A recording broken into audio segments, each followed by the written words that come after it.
এই তুই খা, বেশি নড়াচড়া করিস নে, তোর নে আমার মেলা আশা। তোরে বেশি আমার মায়েরা বিয়ে দিতে বে। ভাইপো শোনো, চাচা কি একটা খবর আছে। কি খবর? ভাইপো তোমার বলে একটা মেয়ে আছে, বাজারেতে লোকজন এসে শুনলাম, তা আমার হাতে ভালো একটা ছেলে আছে, তোমার মেয়েটা কি বিয়ে দিবা? সঠিকই শুনিস, তা মায়ে যে বিয়ে দেব? আমরা গরিব মানুষ না, মাইঠে এখন বিয়ে দেবো না।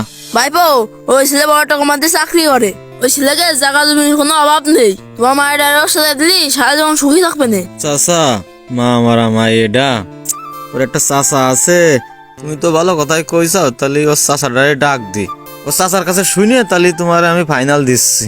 সোহেল, এই যে ভাই, এদিকে আসো, শুনিয়ে যাও। ভাইপো আমার কথা শুনে মায়ের ওই জায়গায় বিয়ে দাও, কোনো সমস্যা হলে আমি বুঝবা নে। মনির চাচা আসতেছে, আসে দেখি কি বলে। ভাই কে আইছে? আইদিন মানে হাতের কাছে আয়। বলো। মনি, আমার মেয়ে তোর ভাইজির ভালো একটা জায়গাতে সম্বন্ধ হয়েছে, ছেলে একটা ভালো বড় কোম্পানির চাকরি করে, জায়গা জমিও মেলা আছে, তা কি দেখি করব কদিন তুই। ভাই তাহলে দিয়ে দাও, ছেলেরা তো বড় কোম্পানির চাকরি করে, তাহলে দিয়ে দিলি তো ভালোই হবে না, জায়গা জমি তো মেলাই আছে, একদিন তো বিয়ে দিয়াই লাগবে না, তাই এই জায়গায় দিয়ে দাও। তাহলে ঘটক একটা চেয়ার দে, রোদি বসা, যা চেয়ার নিয়ে আয়। আচ্ছা ঠিক আছে, আনতেছি। ভাইপো আর একটা কথা, বিয়ের সাথে যদি হয়ে যায় তাহলে আমার তো 5,000 টাকা দিয়ে দেবে না, বুঝিসাও? এই নাও ঘটক সাহেব, বসে কথা কও। তাহলে ছেলেরা আসবে কবে? আমরা তো গরিব মানুষ, কি দেখি হয় কি না হয়। ভাইপো ছেলেটার এনে কোনো টেনশন করার দরকার নেই, ও আমার নিজের লোক, দরকার বিয়ে আজকেই হবে। আচ্ছা তুমি যেটা ভালো বলো সেটা করো। আচ্ছা ঠিক আছে, আমি তো যাচ্ছি, আমি যে ছেলেকে ডাকে নিয়ে আসি, বিয়ে আজকেই হবে।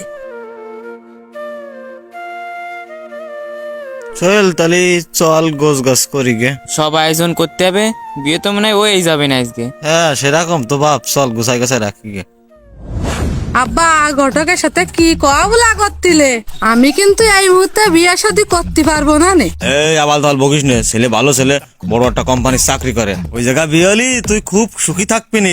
না আব্বা আমি বিয়ে করবো না। না ওইসব কথা কইসে দিন, তুই সুখী থাকবি নি। না আব্বা আমি পড়াশোনা করবো, আমি বিয়ে শাদী এখন করবো না। ভাই তুমি ওর কথা কি শুনতে চাও? ওঠো দিনই, সময় বেশি নেই, বরযাত্রী মানে চলে আসবে না। এই ছেলে আচ্ছা করা যাবে না। এই যে উনি এসে মেয়েকে বাড়ি, চলো তাহলে ভিতরের দিকে চলো। হ্যাঁ, চলো। ও ভাইপো চাচা তোমরা আই যাও, দাঁড়া দাঁড়াও আমি আসতেছি।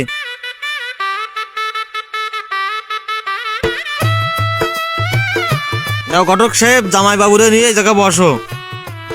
এমন নাস্তা পানি নিয়ে আয়, বাজারটা নিয়ে আসলাম, ওই যে তুই তাড়াতাড়ি নিয়ে আয়। চাচা এটা হচ্ছে মেয়ের বাপ। আসসালামু আলাইকুম, আপনারা সবাই ভালো আছেন তো? ওয়ালাইকুম আসসালাম, ভালো। আপনাদের রাষ্ট্রে কোনো সমস্যা হয়নি তো? না না কোনো সমস্যা হয়নি। আমি আপনাদের যে যে জিনিসের কথা বলিলেন তো? আমি বললাম তোমার কোনো টেনশন করার দরকার নেই। আচ্ছা ঠিক আছে। আচ্ছা ঘটক সাহেব তাহলে বিয়ের কার্যক্রম শুরু করে দিই, কাজীরা ডাক দি। হ্যাঁ তুমি কাজ কাম শুরু করো। সোহেল নাস্তা পানি নিয়ে আয় তাড়াতাড়ি। এই নাও ভাই। তোমার ওই ভাইজি সেমলিটারে নিয়ে আসো।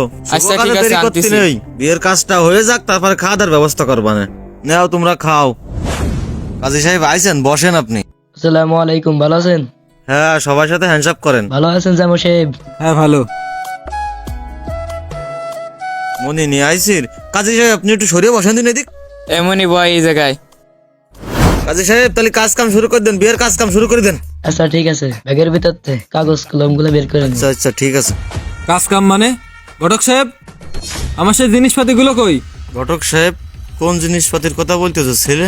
ভাইপো আমি মুরব্বী মানুষ তো, ছেলে যেগুলো দাবি ঘটিল তা তো আমি তোমার ক্ষতি বুঝলে গেছি, 5 লাখ টাকা একটা মোটর সাইকেল চাইলো। ঘটক সাহেব আপনার আমি বলিলাম না যে আমরা গরিব মানুষ, এসব কিছু দিয়ে আর আমাদের সামর্থ্য নাই। আমার ছেলে যা বলেছে তাই হবে। টাকা চাইছে 5 লাখ টাকা দিতে পারে, এখন গাড়ি দিতে হবে, নালিয়ে বে ক্যান্সেল।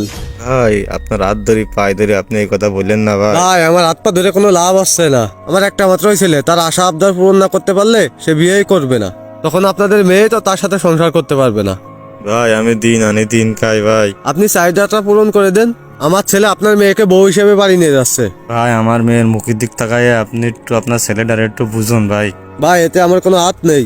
আব্বা তুমি আবার এত কথা কেন করছাও? 5 লাখ টাকা আর একটা মোটরসাইকেল না দিলে আমি এ বিয়ে করবো না, বিয়ে ক্যান্সেল।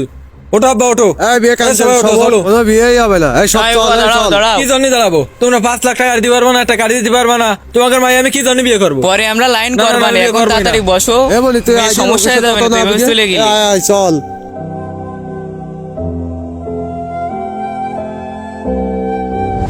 আব্বা আমি কইলাম না যে আমি বিয়ে শাদী করবো না, পড়ালেখা করবো, তুমি তো শুনলে না। দেখো এখন কি বিপদে পড়লে তুমি। ঘটক সাহেব, আপনাদের কিছু ভুলের কারণে হাজার হাজার মেয়েদের কপাল পোড়ে, সেই সাথে তাদের বাপেরও কপাল পোড়ে। তাই এই ধরনের কাজ আর আপনি আর করেন না। এই যে যৌতুক দিতে হবে এই কথা আপনি আগেই বলতে পারতেন, তাহলে তো এই আয়োজন করা লাগতো না। আমরা গরিব মানুষ, এই কাজে তো আর লাভদাম না। এই যে মেয়ের আজ যে বিয়ে ভেঙে গেল, এই মেয়ে কি আর পাড়া ঘরে যেতে পারবে? এর কি আর অন্য জায়গায় বিয়ে দেওয়া যাবে? আর বাইরে গেলে এ কি আর মুখ দেখাতে পারবে? এ তো এখন পড়াশোনাও করে। দয়া করে আপনারা এই ধরনের কাজ করবেন না অন্য কারোর সাথে। আচ্ছা ভাইপো, আমার ভুল হয়ে গেছে, এই কাজগুলো আমি আর করবো না। দিলাম ভাইপো তুই আমি। মনি, তোর আর মন খারাপ করার দরকার নেই। কপালে যে জায়গায় আছে সেই জায়গায় তোর বিয়ে হবে।